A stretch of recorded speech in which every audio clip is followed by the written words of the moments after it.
কি করছো খাদিজা? এই তো জামাগুলো আজকে ধুয়েছিলাম, তাই ওইগুলো শার্ট শার্ট করে ভাঁজ করে নিচ্ছি। তুমি তুমি কখন আসলে? আমি তো এক্ষুনি আসলাম। তুমি নাকি একটা পার্সেল অর্ডার করেছিলে? হ্যাঁ, এসছে পার্সেলটা, তুমি কিন্তু খুলে দেখবে না। ঠিক আছে, নাও। ওটা কিন্তু সিক্রেট, তোমার কিন্তু দেখা যাবে না ঠিক পার্সেলটা। আছে, নাও তোমার জন্য।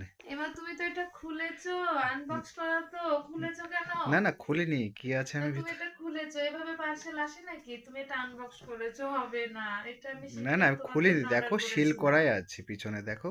তাহলে তুমি বলো দেখি এর ভেতরে কি আছে। আমি তো জানি না কি আছে। তুমি খুলে দেখেছো, মিথ্যে কথা বলছো। খুলিনি। আমি তোমার জন্য একটা পার্সেল অর্ডার করেছিলাম। তাই? আমি জানতাম এটা তোমার হাতে আসবে আর তুমি ঠিক আগে দেখে নেবে, সেই জন্য আমি বলেছিলাম আমি জানতাম পার্সেলটা তোমার কাছে আসবে। সেই কারণে আমি তোমাকে বলেছিলাম যে তুমি দেখবে না, না, এটা আমি সিক্রেট তোমার জন্য। দেখিনি। তুমি কি অর্ডার করেছো আমি তো জানি না। এই দেখো, তোমার জন্য আমি একটা বেল্ট অর্ডার করেছি, আমার পছন্দ ওয়াও, হচ্ছিল। খুব সুন্দর তো দেখতে। তোমার ভালো লাগছে? হ্যাঁ গো, এত ঠিক আছে, সুন্দর নাও বেল এটা। তুমি অর্ডার এটা করেছো। তুমি কালকে থেকে পরে অফিসে যাবা, হ্যাঁ? ঠিক আছে। তুমি আমার জন্য কিনেছো, আমি পরবো না তাই হয়? লাও। ঠিক আছে, থ্যাংক ইউ।